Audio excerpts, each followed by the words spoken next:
This video is sponsored by my favorite website creator, Squarespace, the best place to go when you want to get a domain or create a gorgeous website or an online store. One of the best, and okay worst, things about being an immigrant is that you, after a while, notice that you've earned a sort of outside perspective on your own culture. After living outside of Sweden for 12, 13 years now, I have this strange, disoriented feeling of being ultra-Swedish when I'm around Brits or other nationalities, but ultra-unswedish when I'm back in Sweden visiting family and friends who've never lived abroad. Does that make sense? To be an outsider in both situations, my Swedish upbringing leaving irreversible marks on my culture and personality, but my 13 years as an immigrant making me utterly oddball to other Swedes. We even have a word for it in Sweden. I'm not called a Londoner in Sweden. I'm called an abroad Swede, meaning Swedish people who live in any other country except Sweden, as if all us immigrants turn out the same, no matter if we're living in London or Beijing.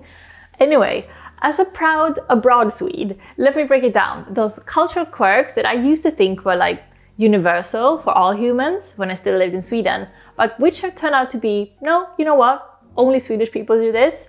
Honestly replying to the question, hi, how are you? That's not universal.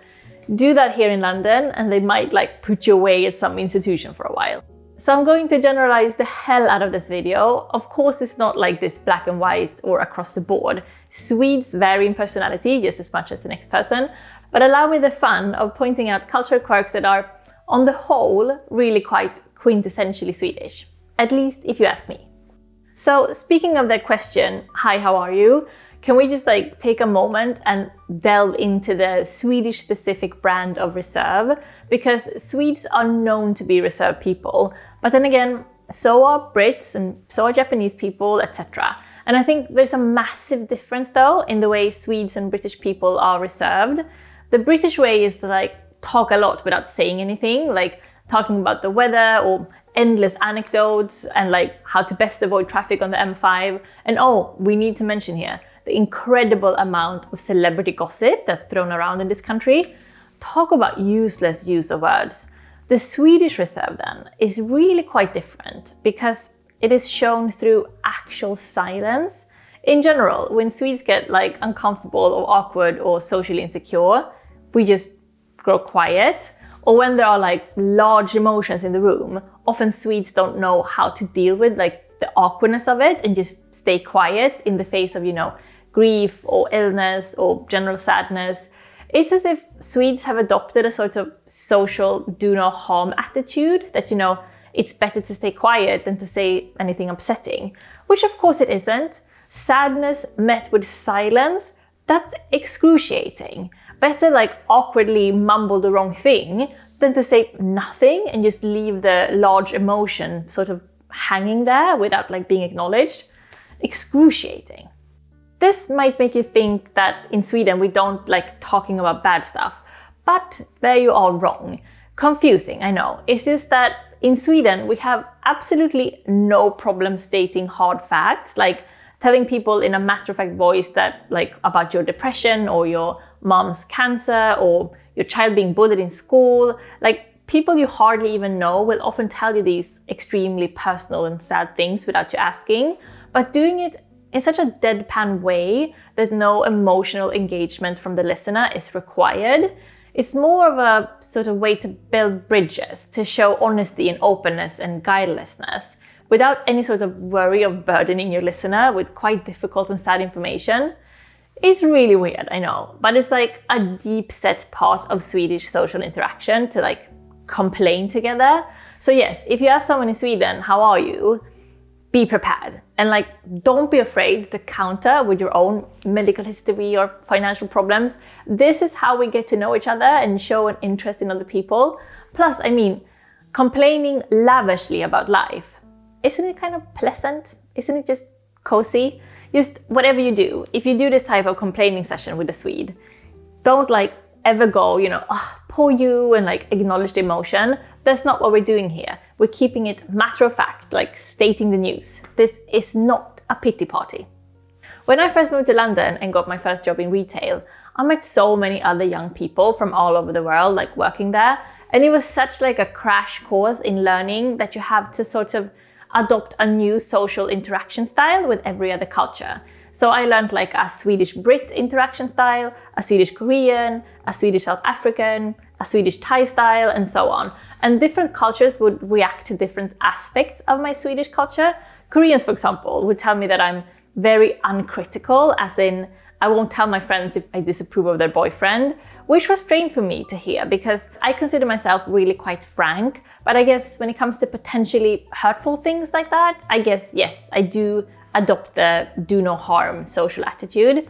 One thing I've heard from quite a few British people, which I find hilarious, is what one of them termed the Swedish Interview, is that when Swedes meet a new person and say go for a drink, they launch a set of get to know you questions that for a Swede is totally normal, but for a Brit is like quite rogue and oddball and really quite intrusive, like asking what their parents do for a living, or how much they pay in rent, or what their favorite school subject was, or you know, what the top 3 films directed by a woman, or how old they were when they got their first period.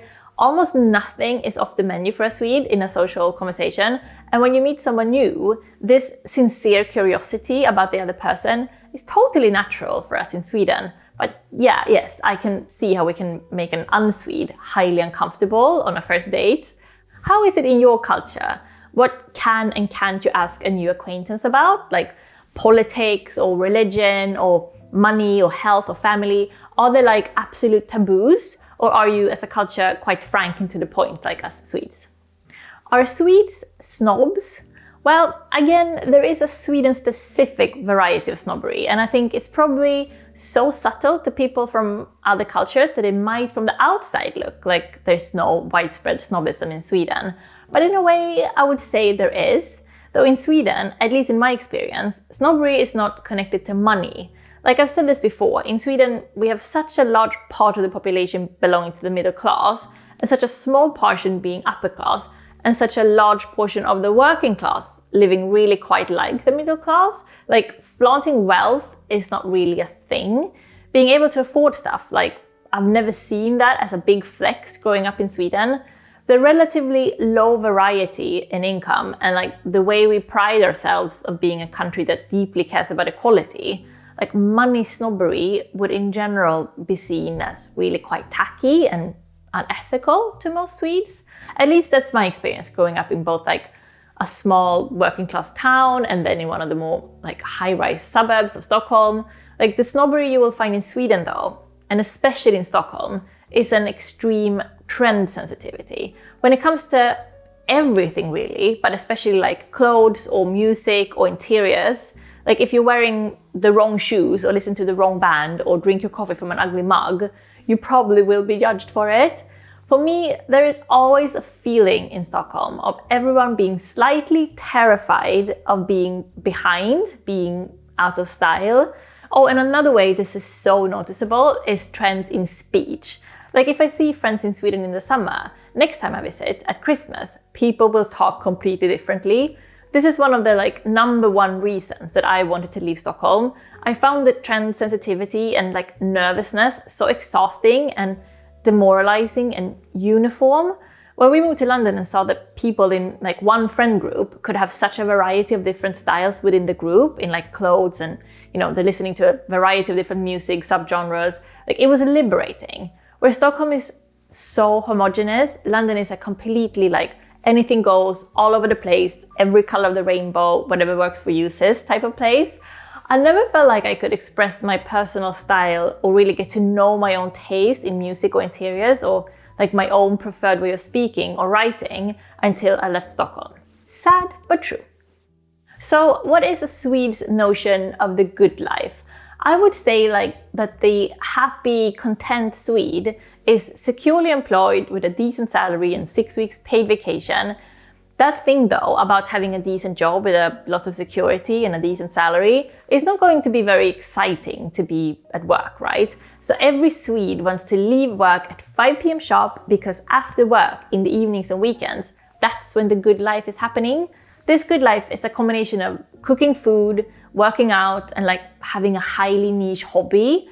I would say that most Swedes take pride in being into food, and not just eating good food, but knowing how to cook it. Good quality home-cooked food that you might even invite your friends over to share is a big part of any self-respecting Swede's repertoire. But overindulging a bit on artisan cheese and the perfect sauce hollandaise on the weekend, of course, means working a bit harder at the gym on weeknights. Because the good life for a Swede is nothing without health, and not just feeling good, but like a fresh, visible type of health. Like not overdoing it with muscles or looking unnatural in a way, just like an outdoorsy, rosy freshness and like a sprint in your step. And because with all those vacation days and those long nights after work and that bit of disposable income, you of course need a hobby. To be a good hobby, it should 1, require equipment that you can geek out on, and 2, make you more interesting at dinner parties. Think like scuba diving or nighttime photography or rock wall climbing. Or building an intricate artwork of Lego, why not? This preference and prioritizing of your leisure time means that I think mostly Swedish are really quite career aversive, or rather career uninterested compared to other cultures. Isn't this quite sweet though? I really like this aspect of Swedes living for the evenings and weekends. Which of course brings me to that concept, we do need to talk about it, right? Hygge, as the Danish calls it, or mys, as we say in Sweden. It's most Swedes' favorite word. Everything can be mys. The most close English word is probably cozy. So everything is cozy. A room can be cozy, a mood, a person, a film. Everything in Sweden is mysigt, overmysigt. Your friend tells you that they had a great kiss at the end of a first date. It's oh, mys. And me personally, oh dear, I'm a mys addict to the point of deeming everything unmysy to be the cause of unhappiness. If we eat dinner on a normal Tuesday night and the mood isn't mysy, I will have issues. Any missed opportunity for mys and I will get a little bit outraged. Which brings me to probably the cutest of all Swedish cultural traits, just how trusting we are. Trusting on the verge of naive. Considering how safe Sweden is, both financially, medically, crime-wise, and regarding corruption, we do tend to believe the best in people, but not just in people. We trust everything. We trust people, businesses, healthcare professionals, schools. We trust the man, we trust the system. And I can assure you that yes, that was indeed a very nice way to grow up. Of course, not everything in society was working perfectly back when I was living there, but a big enough portion of things were working for you to feel yeah, this is a functioning society, kind of have it together, overall. High taxes, low wealth gap, low corruption, free healthcare and education, state-owned institutions, a socialist liberal society like that, it does work. And I can honestly and adamantly assure you that no, at no point have I ever felt a lack of freedom.